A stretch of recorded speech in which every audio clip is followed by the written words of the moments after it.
This is the reading of the 17th gene key. The city is omniscience. The gift is farsightedness. The shadow is opinion. It is called the eye. The 17th city, omniscience, the eye. As you may have begun to grasp, the higher frequency dimension of the 17th gene key offer a view of the collective future of humanity.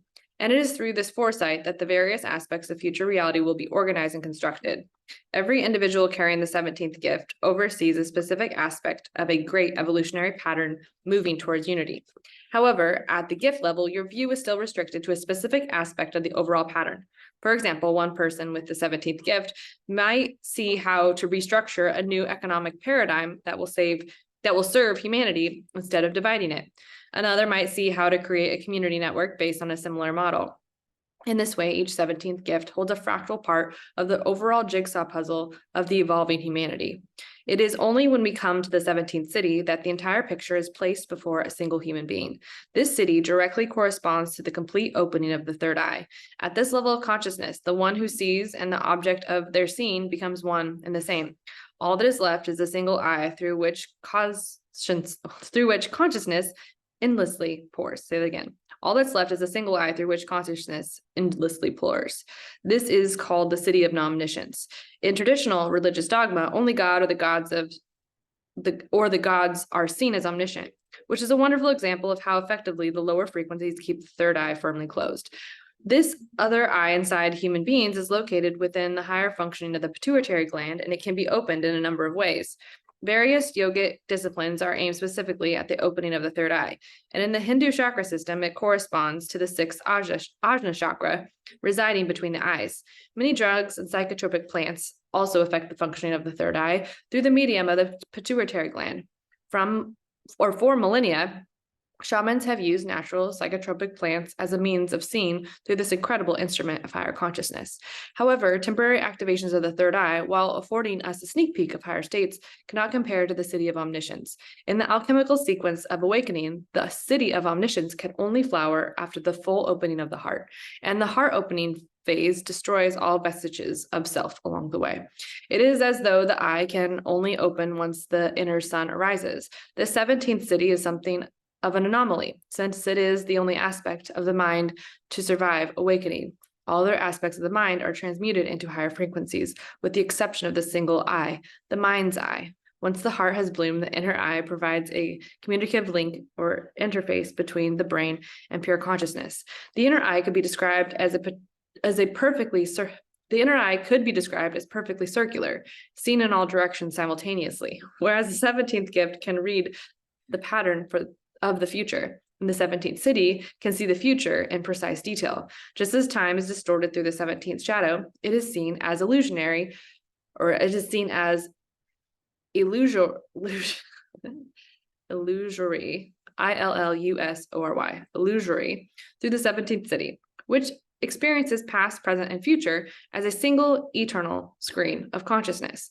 It is through the city of omniscience that the world gets its true seer and oracles. There is an ancient tradition that the true seer is always blind, or that the true oracle is deaf. This symbolizes what it means for consciousness to see through you rather than you through it. At such a high frequency, the human body becomes merely an instrument for consciousness. Through the 17th city, consciousness plays games of the Maya, even though it sits outside of the Maya. If the 17th city offers an opinion or viewpoint, it does so in order that a certain human drama can be played out. This is why certain masters sometimes say strange things to their disciples, in order that a specific opinion will pass through the awareness of that individual and bring about a particular transmutation. It is out of omniscience that such things are spoken, and anyone who speaks from within a citic state follows the same process. This is also a city that comes into the world to display itself. Sometimes, and for certain people, it is part of their karmic legacy to hear about their future. Sometimes hearing about your future actually creates the future, and sometimes it creates the opposite effect of nullifying it. Whenever you try to understand the 17th city with your logical mind, you will inevitably fail. The mind can only hold a single opinion, either that the future is predetermined or create as we live. The mind cannot grasp the paradox that both must be true, since both are interdependent. When the 17th city appears in the world, it comes to mess with the human mind. To omniscience, there is no borders, lives, or levels.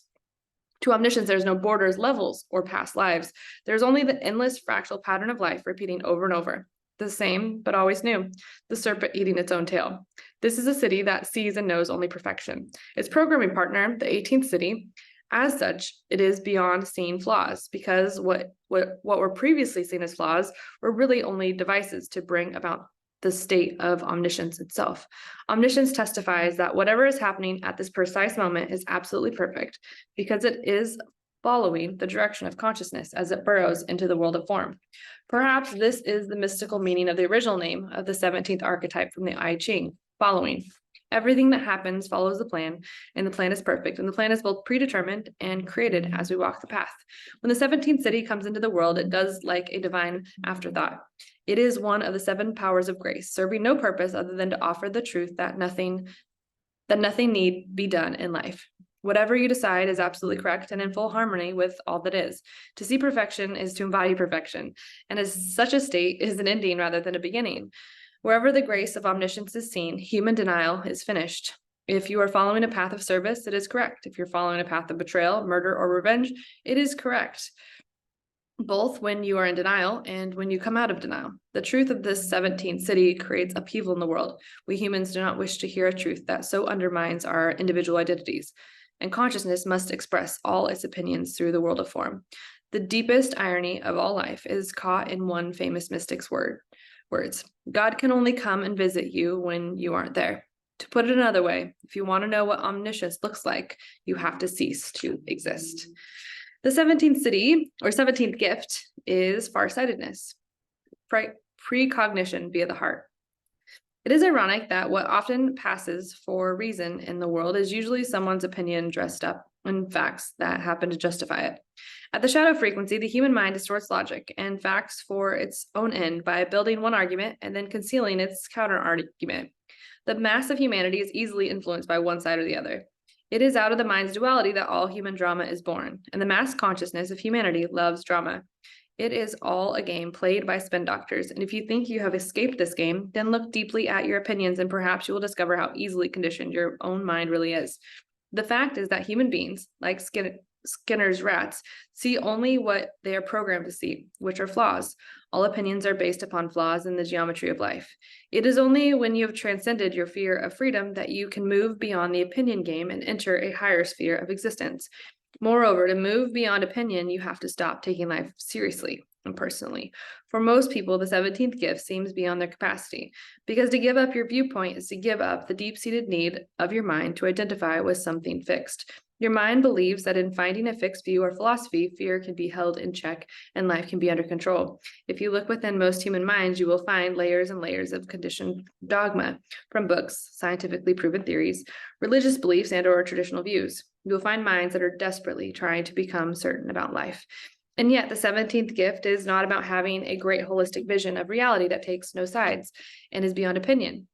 The 17th gift is a mentally dynamic gift. It does not sit idly by with a philosophy of passive acceptance. This gift has a purpose, and that is to understand the minute mechanics of life, as well as seeing the whole picture. Like its shadow, the 17th gift is driven by its programming partner, the 18th gift, which is integrity. Thus, the true purpose of the 17th gift is to serve and uphold integrity by challenging all misrepresentations of the truth in the world. The very quality that leads to narrow-mindedness is the shadow frequency. Or say it again, the very quality that leads to narrow-mindedness at the shadow frequency has a mission to create open-mindedness at the gift frequency. The wonderful truth of logic is to be found in the 63rd gene key, which demonstrates how self-defeating logic really is, albeit at the same time how mystical. This is the beauty of logic, that at a higher level, it always defeats itself, just as the 17th shadow uses mental spin to condition people's mind in a certain direction. So the 17th gift uses its own version of spin to undermine self-serving dogma. The advantage of the 17th gift over the mass-held opinions of the shadow frequency is that it entails a higher form of cognition, farsightedness. Because the 17th gift doesn't dictate direction in a person's life, it is free to do what it was always intended to do. Differentiate between those patterns that lower your frequency and those that raise it. Not only does this gift see beyond opinion, it also grasps the operating mechanism that gives rise to opinions and the human tendency to get caught up in them. It is through working with this gift frequency that the process known as the opening of your third eye begins. This first stage in this process occurs when you see the futility of identifying with a specific opinion.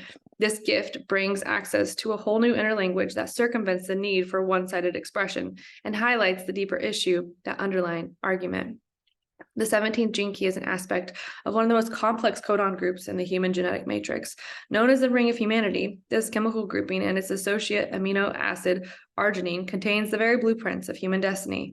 We can learn from this group that one of the primary causes of human suffering is rooted in the opinions of the 17th shadow, which looks for and sees only difference. However, we can also find the future evolution of humankind coiled inside the Ring of Humanity.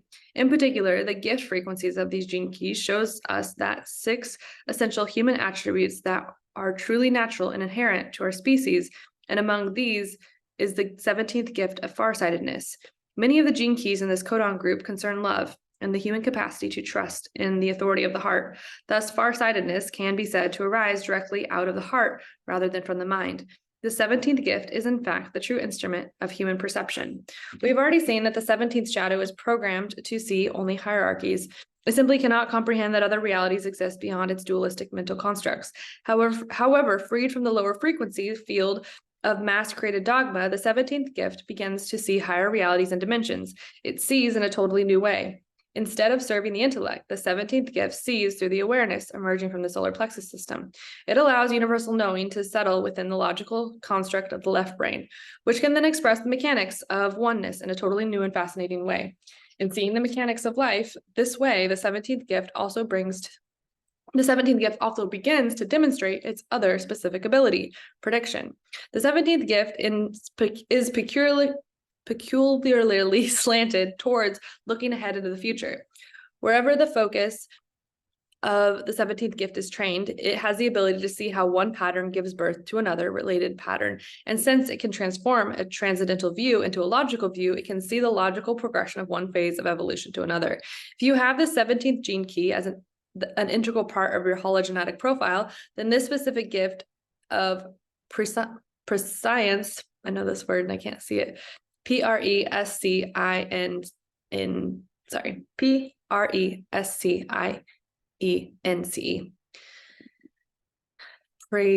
Prescience, can be a powerful reality for you. However, you are not a visionary in the same way as someone with the 11th gene key. This 17th gift does not see archetypes. Rather, it sees patterns rooted in numbers, which can then be translated into letters and words. These people can grasp the divine mechanics of evolution and the progression of its plan. And seeing the whole plan as well as its parts, they are truly the real scientists, unlimited by the traditional views and free to translate their deep knowing of the perfection of life. However they wish, the people of the 17th gift are the ones who will ultimately organize the next human civilization. Furthermore, because the gift frequency of this frequency of, or because the gift frequency is the frequency of the human heart, each person working with this 17th gift holds a specific fractal view of the overall picture of our collective future, which means that not a single one of them will ever disagree with another. Say that again. Furthermore, because the gift frequency is the frequency of the human heart, each person working with this 17th gift holds a specific fractal view of the overall picture of our collective future, which means that not a single one of them will ever disagree with another. This is the 17th shadow, opinion, the closing of the third eye. As we examine in depth the pairing of the 17th and 18th shadows, we will see two of humanity's greatest mental gifts and dilemmas, opinion and judgment. These two qualities epitomize the logical left hemisphere of the human brain. Our ability to base an opinion on logical judgment is one of the great powers of the human being. It is the combination that sets us apart from all of the creatures. And yet it is also what has pulled us away from the reality of our interconnectedness with all of the creatures. So it may seem ironic that at their very highest levels of frequency, these two attributes of the male polarity within the brain are actually destined to drive humanity towards the final stage of our evolution. Through the 17th city of omniscience, the human mind will finally see the perfection and beauty of our oneness with all existence. And through the 18th city of perfection, we will actually bring that vision into full manifestation. At the shadow frequency, however, these two attributes of opinion and judgment create nothing but division because they are based on seeing and challenging narrow aspects of the whole rather than the whole itself. It is only when you have risen to the highest level of consciousness that the same attributes become capable of seeing every aspect of the whole simultaneously, which is the quality known as omniscience. Shadow frequencies always contain the seed of greatness, despite the often unpleasant ramifications of their lower manifestations. You can really see from the example of the 17th and 18th shadow how deeply genetic binaries operate together to make our lives miserable. The 18th shadow of judgment is a drive rooted in dissatisfaction within every human being, and its single role is to find the cause of this deep uneasiness through the medium of the 17th shadow. As an intellectual capacity within the human brain, the 17th shadow of opinion corresponds to the digital left hemisphere of the brain that specializes in pattern recognition, the basis of logic. Fueled by the restless nature of the 18th shadow, the 17th shadow seeks an answer to its unease through the mind, whose nature is to project itself out on the world. In other words, the shadow of opinion is programmed to look for flaws in the outer world, in society and people, and even in oneself. When a flaw is discovered, it becomes the seed for an entire worldview, and a whole story is built up inside the mind of that individual. The projected flaw, which is always based on some form of comparison, becomes the point of focus for all that dissatisfied energy coming through the 18th shadow. This is how human opinions form. They crystalline around a single projection, which is born of early conditioning, and thus, over time, a molehill turns into a mountain. This description is a simplified version of how early childhood conditioning impresses itself on the mental mechanism of every child. Your opinions sprout from seeds planted at some point within your first 7 years, even though they do not begin to surface in the mind until your third 7-year cycle, sometime during your teen years. If a child developed naturally without any external synthetic pattern, physical, emotional, or mental, imposed on them during their first 7 years, it is highly unlikely that he or she would grow into an opinionated adult. I'm going to say that again. Your opinions sprout from seeds planted at some point within your first 7 years, even though they do not begin to surface in the mind until your third 7-year cycle, sometime during your teen years. If a child developed naturally without any external synthetic patterns, physical, emotional, or mental, imposed on them during the first 7 years, it is highly likely that he or she would grow into an opinionated adult. In our modern society, opinions are actually considered to be a healthy thing, and it is true that they are not inherently unhealthy. The logical left brain thinks through taking sides and comparing. Problems occur when your dissatisfaction begins to identify with an opinion and turns into a dogma. It is also at this point that another disease takes root inside of you, the dis-ease of seriousness. The healthy expression of opinion is rooted in a certain playfulness that comes of having an equally developed right hemisphere of the brain. Whereas the left brain sees the parts, the right hemisphere only sees the whole.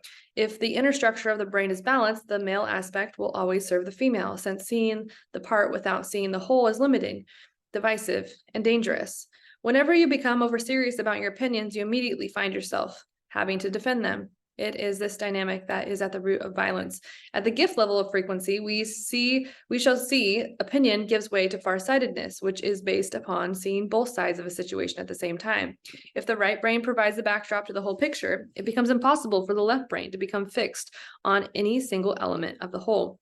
In this respect, if you do choose to take sides, it is for the sole purpose of maintaining integrity, the 18th gift.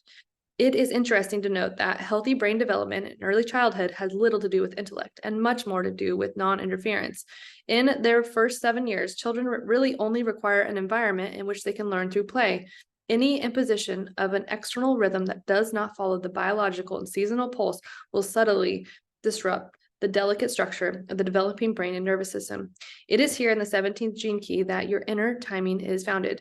This timing is anchored deep within the body and is connected to the frequency of the earth itself. The 7-year cellular cycle is founded on a deep inner drumbeat that echoes throughout every system of the developing child from the point of conception forward. If these powerful natural rhythms are pushed out of kilter early in life, your inner timing will be distorted when you become an adult. This time distortion manifests most commonly as mental anxiety, but can also lead to a wide range of physiological problems emerging later in life, all of which can be very difficult to diagnose or fix. The 17th shadow governs the way in which huge numbers of people view the world. On a collective level, this shadow has created the world we see around us today. It has categorized humanity into boxes, countries, religion, and hierarchies based on the left brain view of the world. Almost every aspect of our society is based upon division, comparison, and opinion. Most human beings make decisions on the strength of what the left brain tells them, without regard for the long-term effects on the greater environment. It is because of this 17th shadow that we have lost sight of the bigger picture, because the shadow only sees what is programmed to see. It builds its life around the original germ of dissatisfaction. Our children, therefore, behave in a way the world programs them to behave, whether they conform or rebel. They are born into a world where the 17th shadow is given precinct, and all their eyes see is their own point of view and how to maintain it. However, as its programming partner, the 18th shadow demonstrates, the dissatisfaction inherent in human beings from birth is divine in nature. It is the very force that is here to challenge everything that goes against nature and the whole, which is why it will ultimately drive human beings to create a perfect world. It is only through the 17th shadow that this basic drive of human dissatisfaction is twisted to serve the left brain, where instead of serving the whole, it serves the parts, thus creating more and more division in the world. Because this shadow is so adept at understanding structures, it is the prime organizing agent within the human brain, allowing you to structure language, use numbers, and see things at levels, bands, and hierarchies. In its power, it also creates a language of your individual reality, and that language is built upon a dualistic linguistic structure that does not allow transcendence. The moment you open up the structure of your inner language to the third eye, that level, or open your structure, the moment that you open up the structure of your inner language to the third level that lies beyond the two contrary opinions, Democratic or Republican, conservative or Labor, male or female, you ignite the power within your DNA to exist the shadow you ignite the power in your DNA to exit the shadow frequency altogether. In summary, then, the 17th shadow holds human thinking at a dualistic level, and it does this through overemphasizing the left brain approach.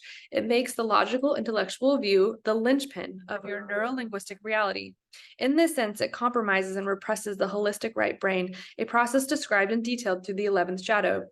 It is only through combining and balancing these two viewpoints that the third transcendent view opens up. Say it again. It is only through combining and balancing these two viewpoints that a third transcendent view opens up to you. This is precisely what the 64 gene keys do inside your brain. They give you a new set of neurolinguistic parameters that digitally reprogram your logic to transcend itself and find the third view. It is this third view that will ultimately allow you to perceive a wider and greater reality. It is this very same process of inner rewiring that generations of masters and mystics have called the opening of the third eye. The repressive nature is self-critical. When the 17th shadow turns inward, it creates the tendency in the mind to consistently compare oneself to others, and furthermore, to side with the others. This results in human beings who continually undermine themselves through self-criticism. As a pattern lodged deep within the unconsciousness, it also means they are rarely aware of what they are doing. The self-critical aspect of these personality types usually does not value itself enough to hold an opinion, much less express it. Such people lack the backbone necessary to stand up for themselves because they have no real sense of themselves. The power of the 17th shadow is that once it is fixed a viewpoint, it can always find evidence to prove the validity of that view. Since it is adept at pattern recognition, these people thus go on accumulating evidence throughout their lives to support the core belief that their life is of little value. The reactive nature is opinionated. Opinion can be understood as anything that requires defiance to uphold. As the 17th shadow turns outward, it creates the impressive systems of dogma seen all across the world. This shadow has a great appeal to the male population in particular, since the male brain naturally favors the rational approach. These people use logic as a mean to enforce their opinions and views of the world, thereby making others essentially wrong. The majority of the world is made up of those who create the opinion bases, science systems, and hierarchies, and those who then believe those opinions unwittingly become their victims. Those who defend an opinion are ruled by their unconscious anger, which is the expression of their deeper fear. It is extremely rare to find a human being who is truly free from opinion. Such a person must have looked into their fears and embraced their rage in order to move into that magical place that sees both sides of life. Let's say that again. Only in seeing both sides can balance be struck and control be yielded. That is the reading of the 17th gene key.